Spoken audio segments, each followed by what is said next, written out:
Well, in our study of Jude thus far, we've noticed that Jude has encouraged his readers to contend earnestly for the faith.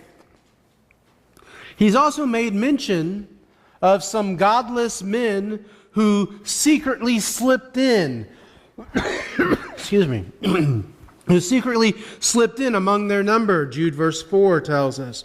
These men are ones who had turned the grace of God into a license for immorality. And the idea there is that they use the grace of God to say, well, you know what? I can do whatever I want to do, and God's grace is going to forgive me. And it didn't matter to them if God had revealed that that was not something God wanted them to do or not. It just, they can do what they want to because God's grace would cover it. But more than that, they deny Jesus Christ, our only sovereign and Lord. Jude has also reminded his readers about the righteous examples of God's righteous judgment that he has shown in the past on the nation of Israel in the wilderness, the angels who sinned, and the cities of Sodom and Gomorrah. At this point, Jude follows Peter's example in 2 Peter 2:10 through 17, and he describes these godless men in more detail. In doing so, Jude does more, though, than just simply repeat what Peter said. Because remember, Peter wrote 2 Peter before Jude wrote Jude. And when Peter wrote 2 Peter, there was the threat that these type of people were going to sneak into the church of the first century. Excuse me. And by the time Jude wrote Jude, they had actually already done so.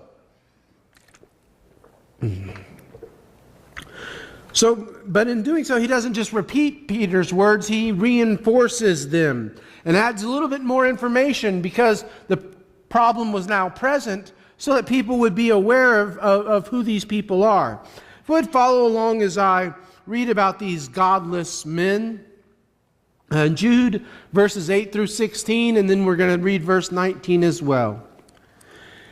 Yet in like manner, these people also, relying on their dreams, defile the flesh, reject authority, and blaspheme the glorious ones. But when the archangel Michael, contending with the devil, was disputing about the body of Moses, he did not presume to pronounce a blasphemous judgment, but said, "The Lord rebuke you." But these people blaspheme all that they do not understand, and they are destroyed by all that they, like unreasoning animals, understand instinctively. Woe to them, for they walked into the way of Cain and abandoned themselves for the sake of gain into Balaam's error and perished in Korah's rebellion. These are our hidden reefs at your love feast, as they feast with you without fear, shepherds feeding themselves, waterless clouds swept along by the winds, fruitless trees in late autumn, twice dead, uprooted, wild waves of the sea, casting up the foam of their own shame, wandering stars for whom the gloom of utter darkness has been reserved forever. It was also about these that Enoch, the seventh from Adam, prophesied, saying, "Behold, the Lord comes with 10,000s of his holy ones, to execute judgment on all, and to convict all the ungodly of all their deeds of ungodliness that they have committed in such an ungodly way, and of all the harsh things that ungodly sinners have spoken against him. These are grumblers, malcontents, following their own sinful desires. They are loud-mouthed boasters, showing favoritism to gain advantage." Now I skip down to verse 19. "It is these who cause divisions, worldly people, devoid of the Spirit." Tonight, as we look at Jude's description of these godless dreamers, notice that what is said of them is summarized in verse 8. They defile the flesh, or some versions have, they pollute their own bodies. They reject authority, and they blaspheme the glorious ones, or slander the glorious ones. That is, they speak evil of them. As Jude elaborates, he begins with the last of these, though, by talking about how they blaspheme. They blaspheme several things, speak evil against, and one of those is they blaspheme the glorious ones. Now, who are the glorious ones? Well, the word for glorious ones, or celestial beings in some versions, others have the word dignitaries, excuse me, is the Greek word doxa. And it's an interesting Greek word. It means dignity, glory, or glorious, honor, praise, worship. That being said, as it's used here, it could refer to the angels. Could be talking about angels and angelic beings, or possibly those in positions of authority, be it angels delivering messages with the authority of God, or perhaps human authority figures, maybe elders in the local congregation or so forth. In either case, these godless dreamers would not hesitate to bring a slanderous, blasphemous accusation against either group, the angels or the local leaders or anybody. Excuse me again. To illustrate the folly of their behavior, Jude brings up an example that's not exactly talked about in Scripture, but he uses the example of Michael, the archangel, who dared not pronounce a blasphemous judgment against the devil, but when arguing with the devil about the body of Moses, I said, wait, what's that talking about? Well, if you think about it, practically every place that is mentioned in the Bible has some sort of a shrine built on top of it by man. And if the body of Moses had been discovered wherever it was on Mount Nebo when he died, then man would have built a shrine to Moses that would have detracted from the worship of God. So that's why this would be a big deal. That's why that's my understanding anyway of possibly one of the explanations of this discussion between Michael and the devil. But even Michael, when he was discussing, did not pronounce a blasphemous accusation, but instead said, "The Lord rebuke you." How foolish then for these dreamers to speak evil of angels or evil of those in authority. But not only do they blaspheme the glorious ones, they also blaspheme all that they do not understand. I mean, they're unashamed, unafraid to blaspheme angels. They don't hesitate to blaspheme things that they know nothing about. Have you ever talked to someone who knew everything about everything? You ever have a conversation with them? I had a friend growing up who was just like that. And I loved it when I could get him talking about something that he thought he knew about, but that he really didn't know about. And I really knew that he was not knowing what he was talking about. It was funny, actually. He went to church with me, and he was in our youth group, and we sometimes would have a contest, the rest of us would, to see who could get him so far off base that he really, even somebody who also didn't know anything about it would realize that he didn't know anything about it. And, it was fun and all, but they're not real fun to hang around, are they? If they think that they know it all, and you know that they don't know it all, but they won't listen to you, try and help them learn because they already know it all. Well, they not only will blaspheme the glorious ones, but things that they don't understand, things that they know nothing about. And what they do understand by instinct are the very things that destroy them. They have some instincts that they do understand, but those things are what causes them problems and destroys them. Peter mentioned in 2 Peter chapter 2, verse 12. But these, like irrational animals, creatures of instinct, born to be caught and destroyed, blaspheming about matters that they are ignorant, will also be destroyed in their destruction.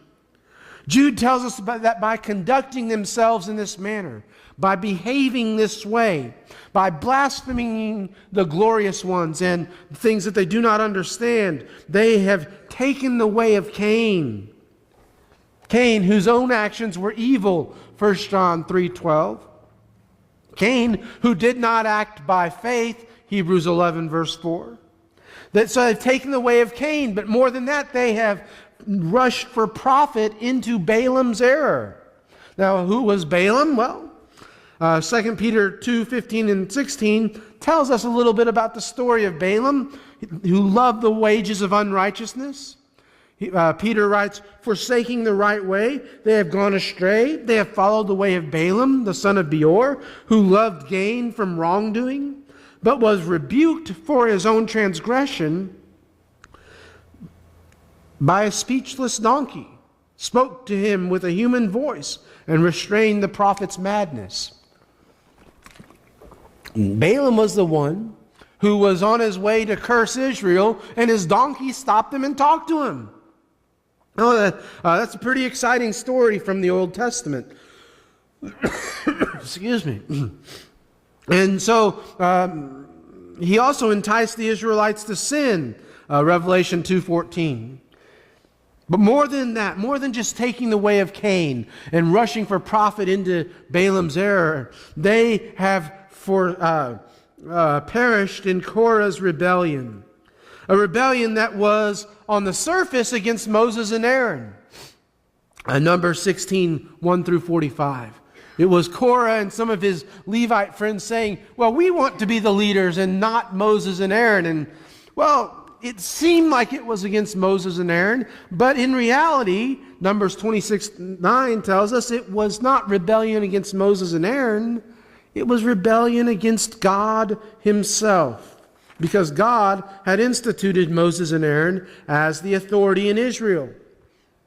Now then, does this not caution us on how we speak of others? How we talk about others, and whether or not we speak well of others or try and speak ill? James warns us about the dangers of the tongue, James 3, 2 through 12. The danger of speaking evil of our brothers, James 4, 11 and 12, James 5, verse 9. But more than just James's warning, Paul counseled Titus. Paul counseled Titus to counsel the Christians where he was not to speak evil of others. Titus 3, verses 1 and 2. Remind them to be submissive to rulers and authorities, to be obedient, to be ready for every good work, to speak evil of no one, to avoid quarreling, to be gentle, and to show perfect courtesy toward all people. So when we add all of this together, this example that the godless dreamers were setting, their quickness to speak evil of others, shouldn't we be very cautious about what we say about other people? And not just because inevitably it's going to come back to us. You ever said something to someone about someone else, and then that someone else comes up and says, hey, why did you say this about me? What, did I say that about you? Yeah. And then instead of being apologetic, you maybe, I don't know, get upset at the one who told them what you said about them. It just, it doesn't follow the way and how we speak of others. As we continue, we also notice that these godless dreamers, that they not only blaspheme, but they defile the flesh. They were blemishes, or hidden reefs, the contemporary English version has, at the love feast that happened, verse 12 and verse 19. How were they blemishes? How were they hidden reefs? Incidentally, what would hidden reefs have to do with anything? Well, think about when you're boating. If you can see a reef, you're not going to run into it, and your boat's not going to sink, is it? But if you don't see a reef that's underneath the surface of the water, and your boat runs into it, what's going to happen? It's not going to be pretty, that's for sure. So we have to be very careful. That's what it's talking about. Remember, they had snuck in and were poisoning the church from within, we might say. Feasting without fear, feeding only themselves, worldly people. Excuse me. In prophesying about their behavior, Peter elaborates in 2 Peter 2:13, says they are blots and blemishes, reveling in their pleasures while they feast with you. And then in verse 14, with eyes full of adultery, they never stop sinning. They seduce unstable souls. What this is saying is that they took full advantage of the church's hospitality to engage in their destructive behavior. You know, as a church, as Christians, we're kind of sort of inclined to believe people, to trust people, to go along with people. Sometimes that trustingness can be abused by people with ill intentions. And that's exactly what's happened here in the first century. They snuck in and they started working to destroy the church. And they did so, the NIV has, without the slightest qualm. It didn't matter to them what they were doing or who they were hurting or how badly they were destroying the church. They just wanted to do what they wanted to do. The extent of their depravity is vividly illustrated by Jude. He says they are waterless clouds swept along by the wind. Those of you who farm for a living, or at one time you maybe lived on a farm, you ever see a great big cloud building up and heading your way, and you're thinking, oh, this is good. We're going to have the rain that we so desperately need so that our crops will grow. And you see it coming, and it's coming, and it's coming. This is going to be so good. And then it passes right over you, and there's no rain. A lot of promise, but empty delivery. A lot of promise of blessing, but leaving none behind. He also calls them fruitless trees in autumn, twice dead, uprooted. They're barren when fruit should be expected. Now, see, that's what we're told to bear fruit by Jesus, by His apostles. Bearing fruit is a sign of discipleship. It's a duty of discipleship. And yet they don't bear fruit. But even worse, beyond fruit bearing, because they are dead, they're cut off from the source of nourishment. John 15, Jesus talks about the vine and the branches and how a branch that has separated itself from the vine cannot bear fruit. But there are also wild waves of the sea, casting up the foam of their own shame, as Jude says. Kind of like floating debris from a shipwreck or cargo that was thrown overboard in times of distress and wound up on the shore by the waves, and it's crashing, and it's really not good for anything. So their shame comes forth by their words and their behavior. And they're wandering stars, for whom the gloom of utter darkness has been reserved forever. Stars, by their nature, produce light. But these people are wandering stars and are going to spend their eternity in darkness, not doing what a star ought to do, shining for a moment, but without direction or orbit. They eventually are gone forever. Have you ever noticed that sometimes the brightest star in the sky is a shooting star? It comes across and it's visible for everyone to see, and then it's gone and never seen again. Their condemnation was prophesied long ago, Jude says. Prophesied by Enoch, the seventh from Adam. Enoch was the man who walked with God and then was no more because God took him. Genesis chapter 5, verse 24. Enoch also prophesied of the Lord's coming. Of the Lord's coming with 10,000s upon of His holy ones. Maybe speaking of it and referencing angels there. to execute a judgment on all, and to convict all who are ungodly, such as these godless dreamers, of their ungodly deeds committed in an ungodly way, of harsh things spoken against the Lord by these ungodly sinners. So the judgment is sure to come on these ungodly dreamers, these godless dreamers, who blaspheme and defile their own flesh. But if that were not bad enough, we also learn from Jude that they reject authority. Verses 16 and verse 19.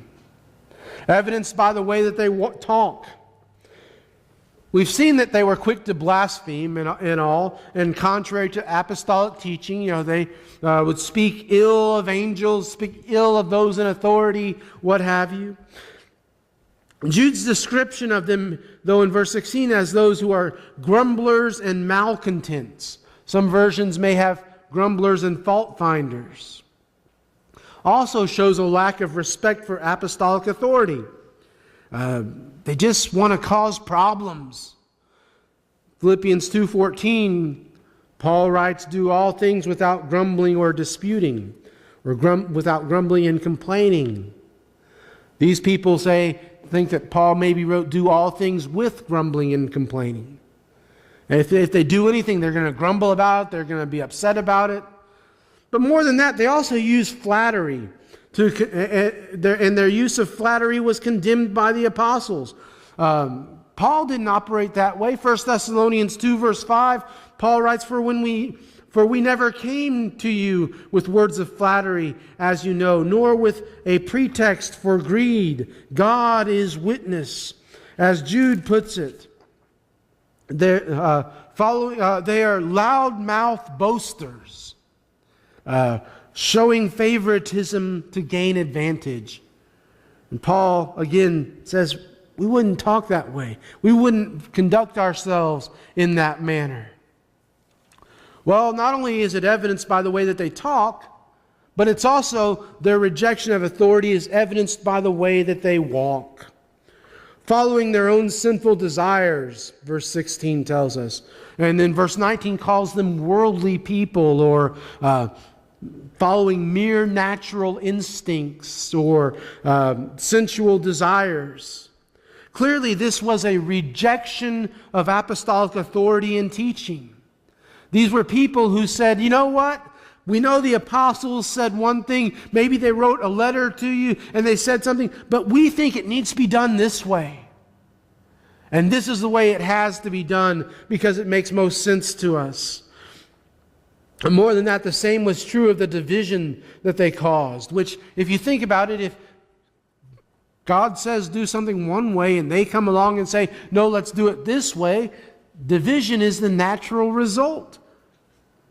Not only were they going to follow their own desires, their own sinful desires, but they wanted to take others with them. Romans 16 verses 17 and 18, Paul says, "I appeal to you, brothers, to watch out for those who cause divisions and create obstacles contrary to the doctrine that you have been taught.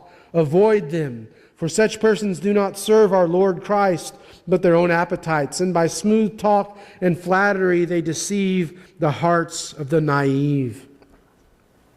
The last phrase of verse 19 truly sums up the condition of these godless dreamers. They are devoid of the Spirit. When they defile the flesh, reject authority, and blaspheme, they demonstrate that they are walking contrary to the Spirit and according to the desires of the flesh. Galatians 5:16 through 23. And the end of these godless dreamers is clearly stated in the Scriptures. Not just here in Jude, but in passages like Galatians 5:21 by Paul, who said, "Those who live like this will not inherit the kingdom of God." And by Peter, as he predicted, blackest darkness is reserved for them, 2 Peter 2:17. And here by Jude, in Jude verse 13, who says, "Utter darkness is reserved for them forever." But how can we avoid being misled by these godless dreamers? Well, Jude doesn't want us to wonder that, and so he tells us how. He doesn't leave us wanting more information, but I'm not Jude. So come back next week and we'll talk about how to disrupt and not follow these godless dreamers and their ungodly example. But let me ask you this, though. Does Jude's characterization of these godless dreamers hit a little too close to home in some areas? If they do, then we need to make things right with God. And one way to make things right with God is by repenting and praying, if that's what you need to do. If you're here this evening and you need to respond to the invitation in a public way to make things right between you and God, don't wait. If you're here tonight and you need to respond privately to the invitation, don't wait. No matter what that response is, don't wait. Don't wait. But if we can help you in some way through a public response, then won't you come to the front now as we stand and sing together?